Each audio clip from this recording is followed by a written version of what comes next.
Hello there and welcome to Luna Longevity Academy.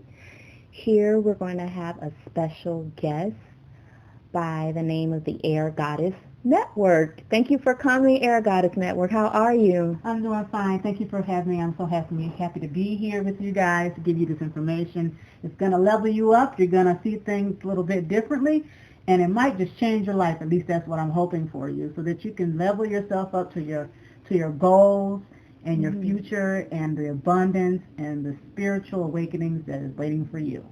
Awesome. I am so excited. I was looking forward to it. Before we get into that, this is the perfect time to have this conversation about the hidden secrets of the social classes, which I can't wait till we dive into, because the moon is one of my favorite signs, Taurus. It's in the waxing crescent moon. The waxing crescent moon is in Taurus, which talks about manifestations and hopes, dreams, and wishes. And Taurus is about diplomacy, stability, having things in order, boundaries. So this is the perfect time. And the opposing opposite of Taurus is Scorpio. And Scorpio is about what's beneath the surface. So this is perfect. This is perfect. So Yes, let's just get dive straight. on in. Yeah, Let's get on let's into get this. straight to the Okay. nitty gritty. So with that being said, the first thing I want you guys to have is a really open mind and just listen, and hopefully when you get this information, it will shift your perspective and shift your thinking. So it won't be about who or what or how. It's just going to be about you doing. Right. Just do the work. Just do it. Don't worry about it. Mm-hmm. And it's just going to change your life. I'm so excited to give it to you. So we're really excited. We've been working with this for some time now. Yes. And I'm just excited to bring it to you guys. So there are some hidden rules among the classes. And we have this conception in our lives where we think that the people hold us back, or because of where you went to school and who you know and what you do. But really, it's all about mindset. It has nothing to do with what you do, even though that is important because we all have our life purpose. Right. It's more about your connections and how you think and your behavior. Right. So once you get this information, you'll see the pattern. And once you see the pattern, it'll be a clear shot of what you must do. It's about doing. Okay? Okay. So there's several things here, and it's like this. The first thing says we have poverty, the middle class, and the wealthy, and the differences in how they see things and how they move. Okay? And it's an action. Interesting. It's an action and a thought pattern. So I wonder what class I'm in. We all kind of wonder. And then when we see the information and we see it right there, we'll start changing our thought patterns, because maybe we may not want to be where we are. No judging zone. No judging zone. Don't even judge yourself, because it's not like once you know, you can make a change, and that's the important thing. Once you know how you think and you're aware of how you think, now you can do the work of changing it. What if that person doesn't want to change? Is it that their prerogative? That's their prerogative, Okay. because everybody has a chance. Everybody has a chance to do things in their own time, and maybe they're not ready. And we can't tell somebody when they're ready to do something. Okay. They have to get to that point themselves, whatever that point is for them. Okay. Okay. So the first thing we have is how the different classes think about money. Okay. So the first one is poverty. And the people who are in poverty, they think of money as a thing to be spent. You get it? You go spend it. Okay. Because I might not have it later. Let me go ahead and spend it now. Poverty mindset.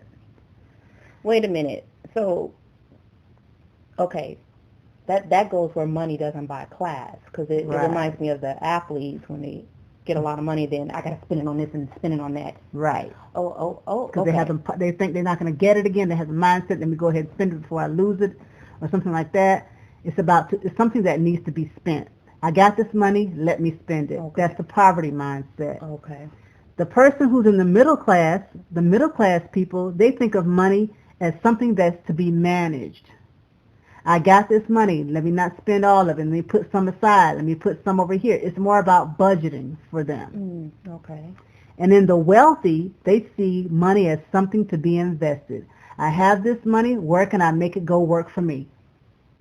Oh, okay. Okay? So that's the difference with the poverty mindset and how they deal with money.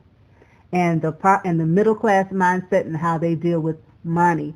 And then the wealthy and how they deal with money. So, again, money to be spent for the poor. The middle class see money as something to be managed, and the wealthy see money as something to be invested. Okay, so basically you're saying the poor mindsets, poverty social class mindsets, they get the money to spend it because they don't know when the next time they're going to get it. Right. Or in the middle class mindset, they manage the money to save for the future. And the wealthy, they invest. They're basically flipping money, investing in things to make more money. Right. It takes money to make money. That's their thing. Gotcha. The next one is personality traits. What is their personality trait? What's the difference between a poor person's personality, a middle class person's personality, and a wealthy person's personality? Okay? Okay. So a poor person's personality, they like to crack jokes. You got to have a sense of humor. Everything is funny. Everything is a joke. Ha ha ha. Yeah. The middle class, they think of achievement. Their personality, they're out here trying to get achievements and accolades. I got to get my doctorate degree. I've got to go to school. I've got to get that next promotion. I've got to get into that country club. I've got to get this. I've got to get that. They're about achievements and accolades. Okay? And then the wealthy, they have the personality of who can I make a connection with? Connections. Any kind of connections. It doesn't matter. That person might be useful for something later on. They don't care. Okay. It's connections. Doesn't matter. Connections. Achievement, middle class is I have to get into this school and get this degree, get my bachelor's and my master's and my doctorate and my postdoctorate and then my other master's and my right. They're about the achievement. Okay. So to recap, personality of a poor person is a sense of humor, cracking jokes. The middle class personality, achievement. What accolades? What can I achieve in my life? What job can I get? What house can I get? What kind of car can I get? What kind of this can I get? What kind of that can I get? And then the wealthy, they just want connections. They just connect with whoever. Okay? Connection is connection. You never know when you might need it. That's how they think. So can I ask you, with the poverty mindset, the cracking jokes, do you think they just crack jokes because times are so hard and they need to find something positive to think about, to just laugh at their pain or something like that, just to not focus so much on the struggle? I'm sure that has something to do with it, but when it's all they're doing, instead of cracking the jokes and trying to laugh through their pain, what are you doing to get out of the pain? Right. You can laugh it away, but after you finish laughing, it's still there. Okay, I see. So, but they think everything is fun. It's like, let's laugh it away, make it a joke. It's okay. It's all right. That's just the way Pointing things out are. flaws, picking at people. Yeah, all of that. That goes under cracking jokes. Okay. Sense of humor. Oh, I was just messing with you. Yeah, that didn't mean nothing. Mm-hmm. It's just a joke. Why are you taking it so hard? That type of energy. Okay. The next one we have is social emphasis. Okay. So the poverty mindset is they want inclusion. They want to be included no matter what. We should get entitled. We should be able to do that. We should be able to go here. Why can't we do this? Why can't we do that? We want this. We want that. Okay. That's the poverty mindset as far as social emphasis. The middle class mindset is more about self-sufficiency. They're the ones who start their own businesses. They can do it on their own. They'll try the bootstraps mentality. I'll make it. I'll do it. I don't need any help. I can do this by myself because they're managing their money. I got it. I'll figure out a way. I can do it. Mm-hmm. Okay? Mm-hmm. And then the wealthy, they see social emphasis as exclusion. Exclusion meaning this is our country club. This is our neighborhood. These are our cars. This is where we go on vacation. You know, specific places that the rich go on vacation. Not everybody goes there. Like, you know, for instance, Martha's Vineyard. We see a lot of that. You know, Kennebunkport. You know, places where there's a lot of exclusion. You know, Santa Barbara, Carmel, that type of thing. Wealthy people don't necessarily come to Vegas, for instance. And if they do, you don't see them. They're excluded. They're at the top of the penthouse. They come in on the private jet. They go out on the private jet. They go to the exclusive restaurants. You're not going to see them at, you know, Pizzeria Uno. Okay. Okay. You know, you're not going to see them going to McDonald's. Okay. You know, they go to the exclusive restaurants where they have reservations, and you have to, you know, make an appointment to, you know, 3 months in advance. Okay. That makes sense. So basically, the middle class, they're just independent. I'm on grind mode. I'm working to get myself to a wealthy social class, and they're really independent. They're not worrying about trying to fit in. They're just worrying about how can I reach this goal? How can I make these achievements, these accomplishments? And the poverty mindset, they feel entitled. They want to be included, or is it like an attention seeker? Say, hey, look at me, I'm here, and they give you the work. You give them opportunities, but then they won't take it, or how does that? Yes, it's because a double-edged sword with that. It's because they feel like, okay, we don't have anything. We should get it because we're just here. We should get it because we're here and we don't have it. Give it to us. And the middle class said, I work for it. Even I deserve it. Right. Even if I've been where you are, I worked for it. I worked myself to get to that point. You can do it too. Right. If you just pull yourself up by your bootstraps, you can do it. And get out of because again, the poverty mindset operates off emotions. Well, we haven't gotten to that point yet. Okay. Yeah. Sorry. So the next thing that they have on the chain is food. Poverty mindset, how much food? It's quantity. How much food do we have to last? Okay. The middle class, they look for quality in the food. Oh, instead of going to Whole Foods, I'm going to go to Sprouts because they have a better, you know, source of chicken or vegetables. They get, you know, they're very bent on quality of things, the quality of a thing. And the wealthy, they go by presentation. So if you've ever gone to a rich person's party or somebody that's a little bit above your station, and they have this huge buffet, 9 times out of 10, they're not eating that, but they're showing you that they have access to it. Okay. So you can have some if you want, but I'm over here eating my salad and this you know, this special fish that was cost just for me. But this food right here on this buffet that you see, that's for y'all. Okay. But I have access to it, so you can get whatever you want. But my chef has prepared a special meal for me over here. And the keyword you said, special chef. Now, they're not thinking about name brand. They're just thinking the chef go to the food stores, get the stuff and get the abundance of food, and then have the beautiful presentation. It's all about presentation. Which is the subliminal for abundance. Wealth. Wealth is not just money. It's abundance. It's abundance of being able to have access to things that other people don't have access to. I am showing you that I have access to this caviar, but I also have access to these chicken nuggets over here. Take your pick. Okay. That's why they had those big smorgasbords, and you're like, I don't know what these had. Did you try this? Did you try that? It was so much food, I didn't know what to pick. Right, and when you go to with that presentation, you're not looking for the name brand. You just see food. Right. You're not going to sit there and ask, where'd you get that food? Because people eat with their eyes before their stomach. Got you. When a middle-class person going to a wealthy person's event is not going to ask, they would never dare to ask that wealthy person where they got that food from. They're going to be happy they see that food, and they're going to be excited that their food's there, and to them, they're going to automatically think that person picked the best thing. And to be honest, that thing could have come from Sam's Club or Walmart. Exactly. It's all in how you prepare it and present. Presentation is everything.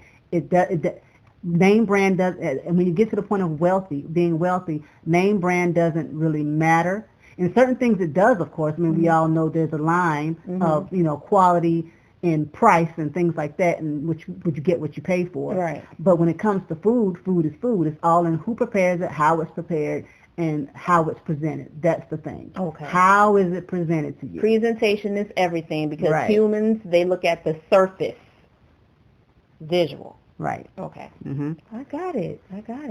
So the next thing is how they see time. How the poor see time is in the moment. They're just living for the right now. When you hear people say, I'm just living for right now, man, I'm just trying to get my thing on, that means that they're not thinking about the future. They're not thinking about the past. They're not thinking about their actions of anything. They're just doing, literally just doing right now. In the moment to moment. They make their decisions moment to moment. They let life happen to them. Okay? Instead of creating a life. Exactly. Okay. The next one is middle class. They're not against the future, but they're planning. They see time as something against the future. I've got to get this before this time. I've got to get this at this time. If I don't get to this point at this time, oh my gosh. They think they're failures. If they're not, a middle class person will think if I haven't gone to school and graduated school by 21, and if I haven't gotten my master's by the age of 24, then if I haven't gotten that CEO position by the time I'm 30, I'm just a big fat failure, because they're looking at time and they think time is against them. So they're trying to get all the accolades and all the things at certain times because they feel like they're running out of time. That sounds like Capricorn energy. Time, and Capricorn is about time and achievements. Okay. However, when it comes to time, the wealthy look to tradition. They have a set of rules that they look to move forward, and they stick to those things that work. They stick to the things that work. If they know that they go to the bank on Friday at 1 o'clock, they're going to continue to go to the bank at 1 o'clock on Friday, unless there's something that is extenuating where it stops them from doing so. But generally, they're going to do the same thing at the same time all the time. And that sounds more like Taurean energy. Steady. Just very steady. They're builders. If it works, they're going to stick with that. And if it doesn't work, they're not going to move. If it stops working, they're going to find a way to make it work or do something else. But generally, they're going to keep doing the same thing because it works. Consistency. Consistency is the key. Okay. Consistency is the key. Yes. The wealthy, that right there. That time thing, consistency. Do the same thing because you see that it works. Period. Okay. They look logic and practicality. If it works, don't mess with it. Because let me ask you, the time when you just focus on, is that your emotions, the anxiety that brings your emotions that are not really focused on progress or something like, how can I say this, like the poverty mindset?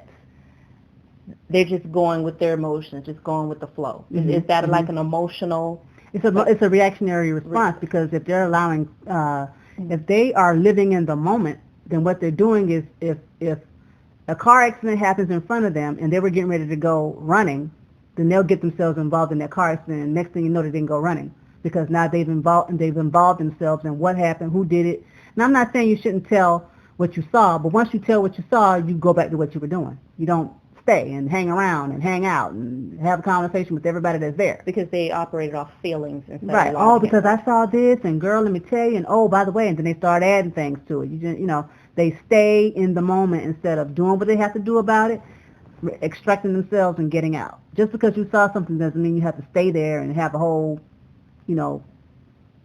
row about it. You say what you have to say if you're a witness, and you move on. Gotcha. You don't hang around. Okay. But they'll let that one thing take over their entire day in the moment, reactionary. Okay. And then they'll blame somebody because they didn't get what they needed to get done. Well, I was involved in it. I had to be there. You only had to tell them what you saw. You didn't have to be there. You chose to be there. Right. You only told them what you had to saw. You only told them what you saw, and then you extract yourself. They make themselves too involved, because it goes back to needing to be included. Yeah, got to be included. All right. Okay. So the next one is education and how each class sees education. The poor see education as abstract, as in, why do I need that? No, and nobody in my family went to school and we're fine. That's not important. Or you think you're better than me because you went to school? I don't need that. Okay. I know my ABCs. I know how to count. So what? Yeah. You know, Okay. I'm fine. That's for them people that think they better. I don't need that.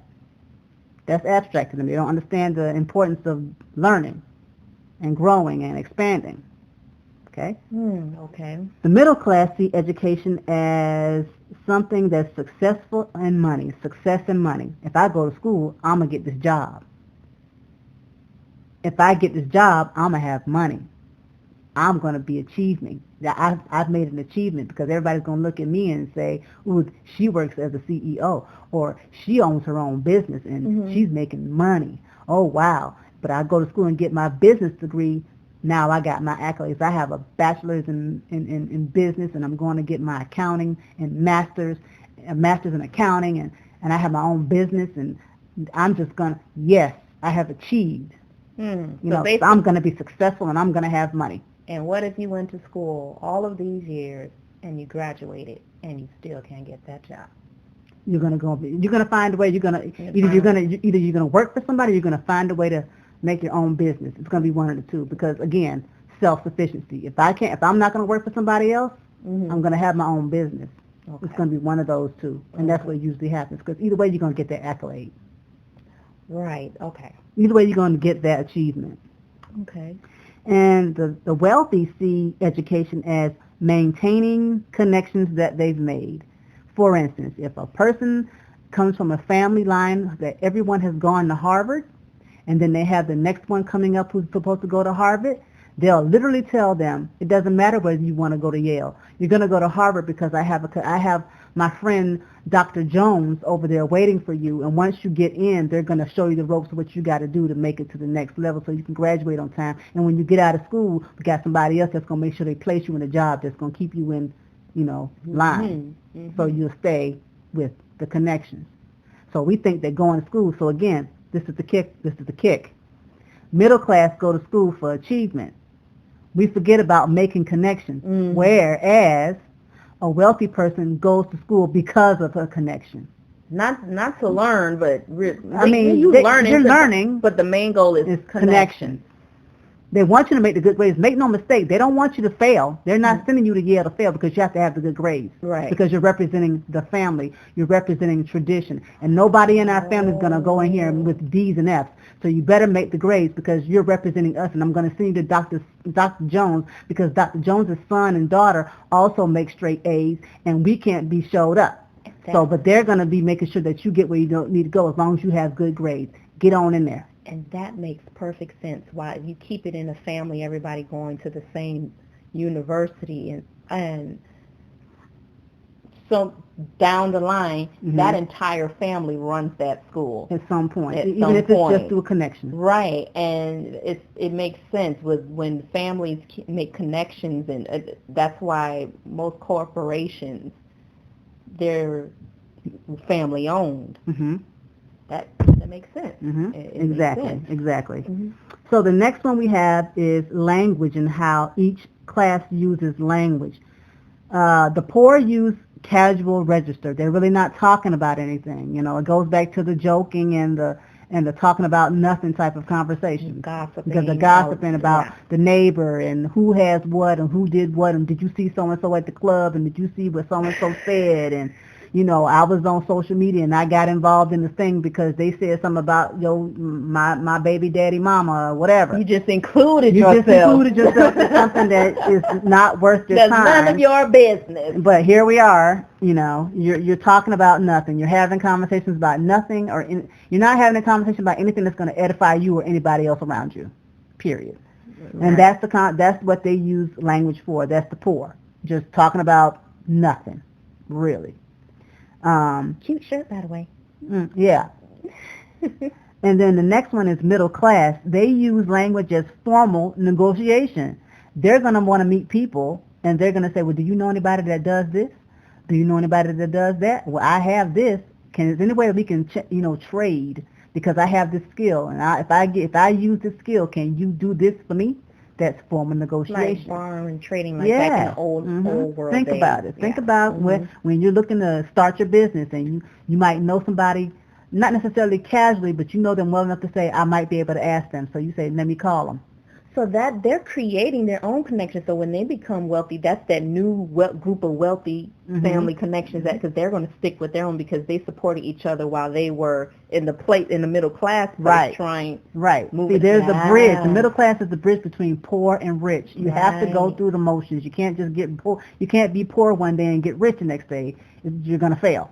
I mean, unless you have somebody behind you talking in your ear about what to do and what moves to make, typically with a wealthy mindset. Right, you have to have people who are going to be behind you. If you're poor and you all of a sudden become rich, then it is imperative that you have somebody who has a rich mindset behind you. Right. Okay? But we'll get to that in a moment. Okay. So the last thing is the wealthy use language as formal networking. They're always networking. When they're having their parties, or we think they're having their parties, they're really getting to know somebody who somebody told them to go see about. I'm in a meeting. Or it's not even that. Let's say they go to the country club is a perfect example. Country clubs are full of business people, right? Typically.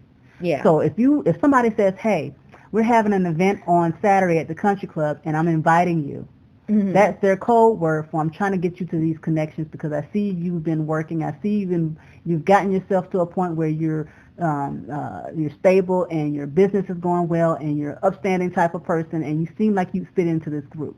Right. I'm inviting you to the country club on Saturday because there's somebody there I want you to meet.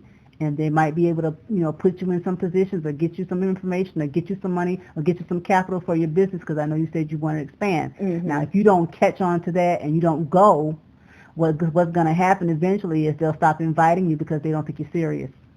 That's the rich. They look for connections, and if they feel like you're a good connection, you'll be a good fit. They will invite you and continue to invite you because they want to see how you act. They want to see how you speak. They want to see how you move. They want to see if you are putting on a show just to get in because they can read that. They can read that. It doesn't take them long, okay?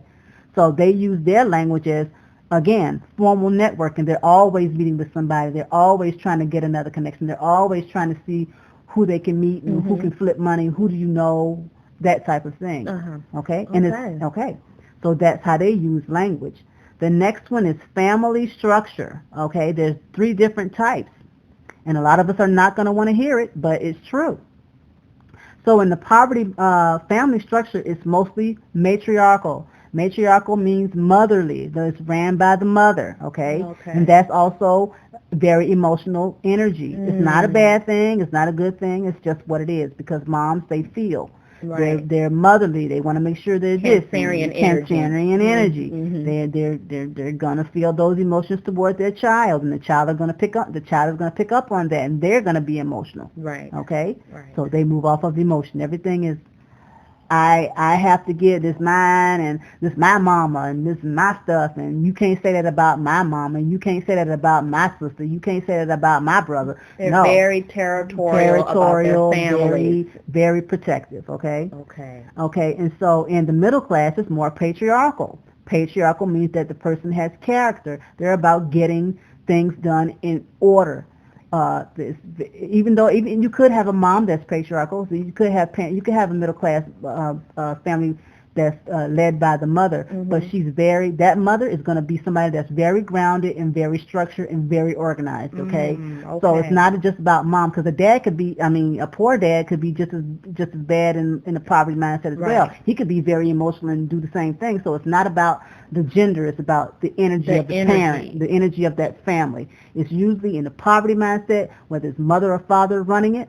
It's going to be emotions. And they hold, it's like I see the energies of each class. You see, with the poverty class, you see the Cancerian energy. They're holding on to families due to emotional codependency, all of that stuff. And if you try to climb up, that crab claw, because it's ran by the crab, will bring you back down. Right. Well, why are you leaving us? Well, we want to go, but if I try to take you, then I need you to, not be so emotional because I'm going into a place where people see character. Right. They want to see character. They want to see work ethic. Right. And can you handle pressure without your emotions getting the best of you? Yeah. Oh. Yeah. So then so now we've already gone through the matriarchal, which is poor, the poor poverty mindset. The middle class is the patriarchal mindset, which is structure. And then we have the wealthy. They just want to know who has money. They don't care. Who has the money? Is a man, girl, Chinese, black, white, because whatever. They don't care. The Tarian energy, stability, possessions, wealth, make sure everything's together. That's the royal mindset. Right. It's about who can hold me up. I don't care who holds me up, just who can do it. We don't care who got the money. Just as long as it's flipping money and it's making money and it's stable and the way that you're doing it is stable, I don't care who you are. That's how the wealthy see it. I don't care who you are. So again, this is the kick that should tell you that real wealthy people are not worried about what color somebody is. So at the end of the day, the classes are not about color. We make it that way because most poor people are ethnic or black people. And ethnic is any person that has a custom non-European. Okay. It doesn't necessarily always have to be a Mexican or a black or an Asian. Okay, it's somebody who is considered to be not European, not fully European, as in England or Germany. All of those areas. So, and that's not to say that anybody can't still have those tendencies, even if they were from England or Germany or anywhere else. It's all about behavior at the end of the day. So I want people to make sure that this is not about race. It's about behavior. And anybody can behave any kind of way. It doesn't matter what your background or ethnicity or race is. Behavior is the key here. Because you can be European and you have a poverty mindset because you're too emotionally unstable. Right. So it has nothing to do with color. Don't let the surface of things that you see in the world fool you. It just seems that way, but it's not, because real wealthy people don't care who has money. If you have it, they want to make it, and they want to they'll pull you in so y'all all can make more, because they want to all keep it within the class of wealthy people. That's that.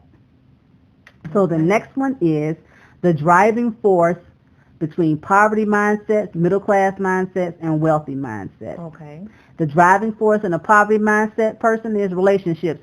My boyfriend, my husband, my sister, those types of things. You worrying about your relationships. You worrying about what your boyfriend doing. You're worrying about what your girlfriend's doing. You're worrying about what somebody else's boyfriend or girlfriend is doing. Instead of taking care of yourself and what you need to be doing. It's very surface. It's very right there. And I don't understand why he not calling me. I don't understand why she out there in that club. Well, okay. So the driving force in middle class people is again, it goes back to achievement. I got to get this. I got to get that. I'm trying to go here. I got to work. I got to get this. I got to get that. I got to do this. I got to do that. That's what their thing is. Their driving force is that stability in the future. Right. I've got to get this because I'm trying to get here. That's their thing. Okay. And then the wealthy driving force, the driving force for the wealthy is financial and social. Where's the money and who has it and who can I meet? Where's the money? How can I get it? Who has the most of it? How can I flip it? And who do I need to meet? That's their driving force. Their driving keep that force, money flowing. Where can I get this money? Where can I invest it? Who knows what the best SBLC is? Who knows what the bank has today for the CDs, so I can or the mutual funds or whatever it is they're trying to flip. Trust Where can I put my money? You said call Bob Jones. Okay, well I'm about to call Bob Jones let me call Bob Jones because he told me to call you because she said you vouch for me. Okay, so I got this thing and this is what it is. That's how the wealthy are. They don't care. It's financial and social for them. Period. They don't care. The last thing for each one, this is the one that's going to really give you the kick, and this is the one that you really need to think about. If you listen to this over and again, okay. The poverty, when it comes to destiny, they think fate and the word can't. Well, I guess I can't do that. Well, if it was meant for me, it would be for me.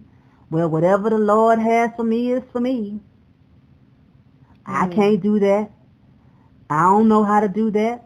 Well, I mean, you can show me, but I don't know if I can. That's the poverty mindset.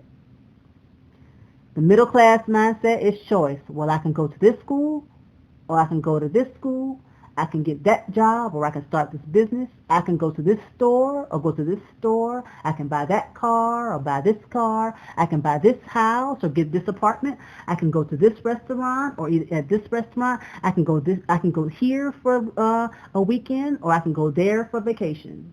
Choices is the middle class. That's their destiny. Okay, because they said they want it and they work, they plan it to do it. Because everybody has a belief system what works for them, whether it's positive or negative.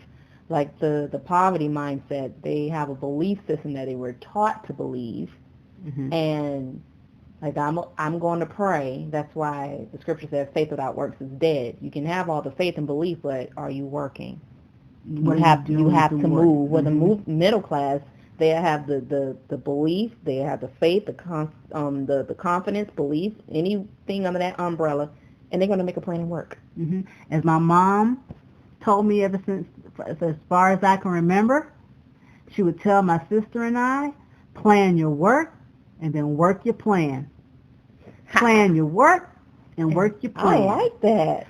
So, therefore, there is no reason for you not to be able to do anything, because if you plan it, you can do it. And if you come up against a roadblock with that plan, just tweak the plan. That's all. It's like being on the highway. If something comes up on the highway and there's a roadblock, what you do? You pull the map out, or you pull your GPS out and you say, Siri, reroute. And she will reroute you, right? Rerouting. She reroutes immediately. She can show you what's going on before you get there. I like that. Yeah. You said Immediately. So there is no reason for you not to work a plan. There is no reason, because every plan gets a kink. There's no plan that is perfect. But the thing is, you work it. You work any kink out as you come across it. Oh, that didn't work. Let me go ahead and tweak this. Okay, this works. Let me do that. Plan your work and then work your plan. It will always work out. Goes back to long-term goals, that Capricorn energy, to work your plan. Whenever I needed a job, one of the first jobs I got out of school, I've made a plan with my mother's help, and I had a job within a month and a half because her plan worked. And every time I needed to get a job, or I found myself need to get somewhere, I will use that plan, and I had a job within a month and a half. That's the average. You could get it sooner, but the average is, because you've got to do the work. The average is about a month and a half, maybe sooner, because you're actively doing the work and you can see it. You can write it down and see it. So it works. I'm living proof. My mom is living proof. I'm sure my sister is too. Work your plan and then plan your work and then work your plan. That is the motto I live by, thanks to my mom. Wow. And the last thing about destiny for wealth is expectations. They expect things to come their way. They expect. Okay? Wow. And when you expect something to happen, it's going to happen because you expect it. It's almost like saying, okay, I expect that I'll get a car. Well, if you're doing the work to get the car because you have all these connections, and guess what? If you got the connections to get the car, you're going to get the car. Because you have the connect, you work your plan. If you say you know somebody that works at Mercedes and you want the next new Mercedes, oh, let me call so and so and see if I can get that deal on that Mercedes. They'll work it out because they have a connection with you that they'll give you as good of a deal as they can give you. It's like laws of attraction. What you think it. If you think it, it will come. It will come. If you build it, it will come. Right. Positive or negative. Right. You create your reality, because the wealthy mindsets create their reality. The middle class, they're creating their reality, and they're working on long-term goals. And the poverty mindset, they're creating their reality, but don't realize they're really creating their reality. Right. They have to in the moment. They're in the moment. Right. So this is something I saw today. I don't know where I saw it today, and it just kind of makes you think. I saw a post somewhere that said, when you pray, just don't think of just praying as you're sitting in your God this, God that, Jesus or Buddha, whoever it is you believe in. When you say, drive home safe, I'll see you soon, anything that's a positive thing, or even if it's negative, whatever you speak is a prayer. So be careful of what you speak, because you're saying to the universe, this is what happens, this is what I want. I mean, we have bad days, and I'm not saying that we won't have a bad day. That's not what I'm saying. I'm saying in general. I mean, because hopefully you would never say you would want somebody to get hurt. I hope that's not your deal. But in general, when you say to a loved one, get home safe, that's a prayer that you expect that they'll make it home. Right. Okay, you expecting that they'll make it home. So you say, get home safe. And you say things like, text me when you get there or call me when you get there so I've got confirmation that you made it home. Right? And, so that's a prayer.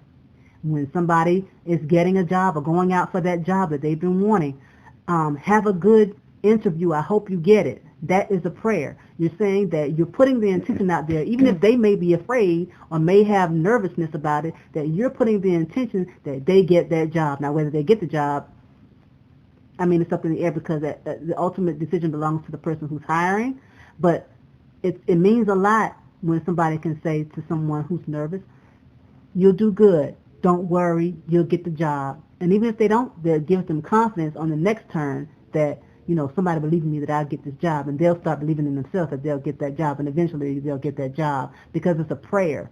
You have to do things out of love. So going back to how we think about our lives and how we think about what class we are in, this thing right here will give you a moment of pause when you start talking about things that don't mean anything. Wait a minute. I don't need to be talking about that. Wait a minute. It really puts you, if you're trying to get to a point where you want to be wealthy, you start thinking about the connections that you have and wondering, is that connection worth having? If they're not really doing, if I'm not, and you have to be honest with yourself too, am I doing anything for that person too? Because trust me, when a person who's wealthy doesn't talk to you anymore, it's because you don't have the energy that they're looking for, because they're looking for a connection that they can have later, or somebody that they know that they can count on, that in the event they need you, you can do it. It's not personal. It's not personal. It's not personal. Just like if you stop talking to somebody, you start feeling like they're not doing anything, and all you hear is casual or registered conversation about what Sally Sue said about Jenny Mae last night. You're going to cut them off. It's the same thing as the rich person cutting you off because you weren't talking about or offering anything that's progressive. They're looking for connections that they can use and that they can hopefully help you with too. It's not just a one-way street because they see something in you. If they're asking you to attend these functions with them, that they see something in you that they're trying to pull you up. But the minute they see that you're not about that, they'll stop because they'll feel like you're pulling them down. And they don't want to be pulled down. They want to stay where they are. They want to be exclusive. And they feel like they're bringing you into their world. Make no mistake about it. They're not coming into your world. You're going into theirs. Even if they seemingly seem like they're coming into your world, they're looking at your world to say, am I willing to bring them into mine? So think about the people you know, think about the conversations you have, and you ask yourself and be honest with yourself, what class am I in? Yeah. What class am I in? What conversations am I having? How do I feel about my destiny?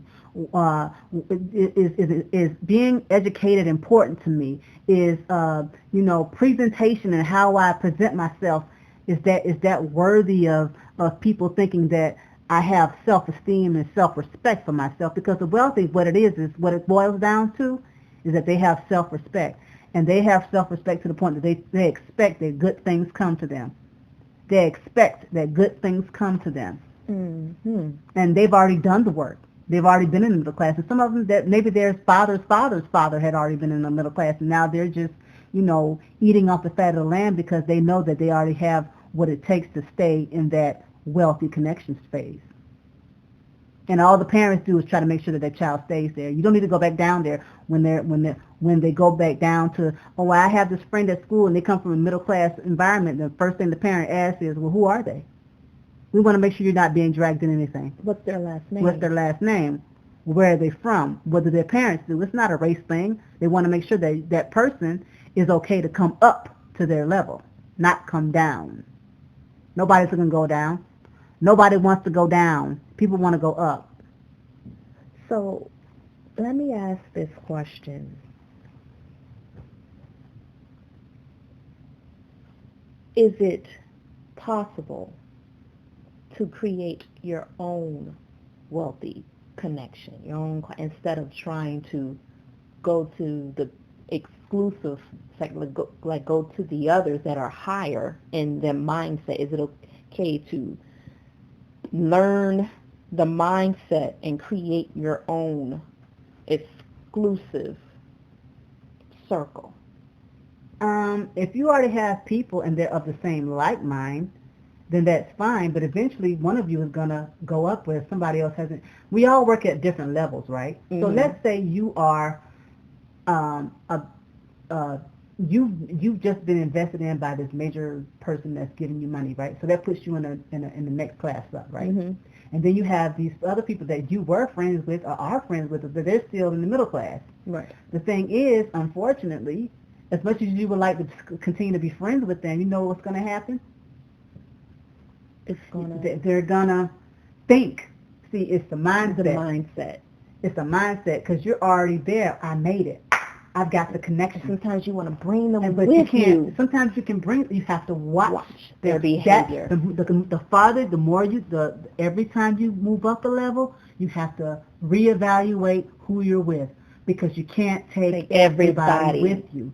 You can't take, even if you thought that they would, and you invite them to that one thing, and they show out, and you're like, oh my, I did not know they acted like that, or I didn't think they would say that, or I didn't think they would their do true that. nature right? comes Because out. you can't, because they feel like you went up a level and you left them behind. Even though you're not, you're trying to bring them, but they don't see it that way. They act that their true nature. When everybody's on the same level, it's fine. But as soon as you rise, their true nature can come out. You might be able to get one. You might. Their true nature come out, and it can be how they were when they were lower, and where you two were on the same vibrations, and they come up. But then their true nature that really exposed their true personality. They're jealous all of a sudden. All of a sudden, they don't want to call, or they purposely don't show up to an event because they don't feel comfortable. Right. You know. Yeah. I'll put it like this. We have the three main ones, right? The poverty, the middle, and then the wealthy, right? But within those classes are subclasses. So you have the upper middle class, and then you have the wealthy, and then you have the super wealthy. So the super wealthy that are really hidden. Right. You can look at the super wealthy can even look down at the people who are just wealthy. Oh, you don't have billions, you have millions. Who are you? Yeah. There's levels. Okay. So, yes, it's like a start over. Oh, I have to reevaluate because I thought, like, okay, if somebody's from a poor mindset and they go up to a middle class mindset and they grew up with the same, let's say two kids grew up at the same time and they both come from a poor background, and then they both go to the same school. I'll put it like this: you ever seen the movie? What's the girl with Paula Patton and Angela Bassett? Oh, Jump in the Broom. You remember the cousin? The cousin. You think you all that because you this and you that. They from the same family. Right. From the same family, but look at how they act. Right. And he said, I remember having a promotion on my job and you didn't show up because you made some kind of excuse. But it's funny that you only show up when you need some money, need me to get you out of trouble. But when it's something important, you don't want to be a part because the guys, you were all those uppity people. And I'm like, no, he was jealous. Right. And was wondering. But he wants to be part of it. Included. Because he felt like he was entitled because he was going to be the best man because he's his cousin. No, your behavior says you need to be over here. When the groomsmen. Right. And the best man is this person. As a matter of fact, you could just be part of the people sitting up there watching me get married. Right. Or how about just pass out the program? Right. Yeah. Oh, no, go park the cars or something because, close the doors. Yeah, so you have to think about those things. You're constantly reevaluating the people you're around, who you consider your connections, because the farther you go up the chain, the more exclusive your connections will be. And that's important because the connections that you're going to be having don't want to meet those little connections that might, bring downfall or expose something that doesn't need to be exposed or say something that shouldn't have been said or do something that shouldn't be done. And talking too much. They want to, if we bring you somewhere, they want to know how you talk to people. If you say, oh, I can't stand this person, I don't like this person, you're automatically disqualified because it shows that you bash other people. It shows that you have no diplomacy. No diplomacy. Because this is another thing my mom taught me as well when I was growing up. She would say, never let anybody know how you feel or think about them, because you never know when you're going to need them. And it has nothing to do with whether you like them or not. Everybody has a talent. Everybody has something that each person needs. And you just never know. You just never, ever know. You could have a flat, and that person that you can't stand might be a mechanic. Pull up. You need help? And and what are you going to do? Tell them, no, I don't want you, and be stranded? And you have kids? And you have somewhere to be that's important to you. You're gonna throw. The thing with people in a high society is they call it frenemies, but it's called frenemies for a reason. Because when the chips on the table and there's money to be made, they'll put their feelings aside real quick. Right. They might know it. They may know that they don't like each other, but when it's time to sign that dotted line to make the money, frenemy we are. We in bed together today. Because it's about this money. We both making money, so I like you today. Okay. I'll put that off to the side. All right. That's about connections. They don't care at the end. Again, I don't care who you are. You got a deal? Is it good? Is it viable? It make money? Yes, let's do it. I thought you didn't like him. Well, we're in business together, so Okay. Well, this is very informative. I want to thank you so much for giving all of this knowledge. And anyone that's listening, I hope you take heed to this. This is very informative, and it was not personal, or it's just to enlighten for us to move forward, to create a better, healthier life of mind, body, and spirit. The Air Goddess Network. Is there anything you want to share? We follow at the Air Goddess Network. Tell us when you're I can do that. So if you want to. It's on the photo or the information that I have regarding this is on my Instagram at Air Goddess Network, and it's called Hidden Rules Among Classes. I also have a website that you can go to, and once you get there, you can just see the link and you can just go straight there. It's called the Air Goddess Network as well. So it's called the Hidden Rules Among Classes. If you want the information, you can hit me up on DM me, and I'll be happy to send it to you so you can post it on your page or post it in your house, put it on your mirror, so when you wake up in the morning, you know where you stand in class. And that's something that you really want to do, because I'm telling you now, once you get the information, I'm hoping through time that you'll change your perspective, because this has nothing. And I mean, as much as we've seen this past week about, race, and just this summer, just this last year and a half about race and class and who and what and who has what, who doesn't have what, it's really they use race as the ploy, it's the scapegoat, but it's really not, because if you believe in yourself and you understand what behavior can do and what behavior can't do, and what your mind will do and won't do, then you can immediately change your perspective and change your behavior. Because all of this stuff that people are going through is about behavior. Has nothing to do with being black, white, Chinese, Asian, Mexican, or anything. It has to do with behavior, how we behave, how we perceive things. We take everything personally, and it has nothing to do with your person. It's about how you behave. And this is learned behavior. Learned behavior. From generations of the bloodline. So don't beat yourself up. This is something to build on, aspire, master, learn daily. This is not something to learn overnight. This is a lifetime achievement. You just grow from it and go from there. Don't beat yourself up. Like one of my favorite movies called Contact with Jodie Foster. She met her dad in the movie, and her name was Ellie. And one thing he said to her, small moves, Ellie, small moves. Focus on the progression and not perfection. Yeah, and with that, if we all know that pi, the perfect circle, pi, 3.14, and a whole bunch of other numbers that repeat, and we think that's a perfect circle, right? But it's actually a never-ending fraction. Yes. So what does that say about perfection? It's supposed to be progression. There's nothing perfect. So don't be perfect. Progress.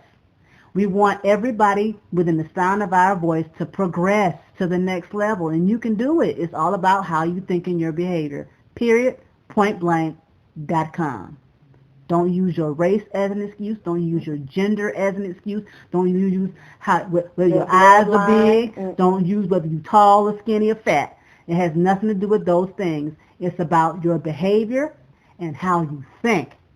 And if you can put those things in perspective, be honest with yourself about how you think and your behavior, I can guarantee you that if you put these things in place and start thinking and start doing and start making viable connections, no matter who you connect with, they have to be viable. Whether you're black, white, green, yellow, purple, doesn't matter. Who are you connecting to?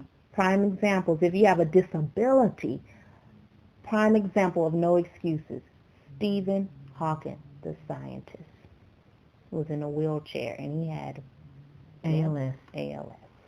And he used the computer to communicate. He couldn't talk, so he found a way. So if he could find a way, and he was the utmost, he was the grand scientist of all scientists, yes. Okay? Go look up Stephen Hawking, and you tell me you can't do it, then you don't want to do it. Because he was in a wheelchair, and he could not talk. He used his eyes to talk with the computer. Yes. And he wrote books, had children, traveled, and he was the scientist of the age. Mm-hmm. Okay. Well, thank you so much. Thank you all for listening. This is Luna Longevity Academy, closing with our special guest, the Air Goddess Network. Love and light to you all, and have compassion. Bye. Bye.